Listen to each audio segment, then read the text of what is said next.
This is a larger battery and adapter for it. I'm going to go ahead and unplug it right here. And pull out the whole thing. It's a lot easier because this battery barely fits in there. Okay, this is 8,000 milliamp. Okay. Here's the adapter. And put the adapter in, and it'll slide right in there. And then I usually just put the label straight up and down.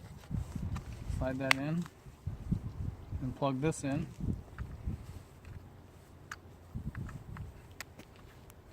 There we go. And I'll just tuck that wire away. Alright, I'll go ahead and power it up. I'm going to do a calibration first, and then we'll go ahead and fly it. So you can go ahead and pause the camera.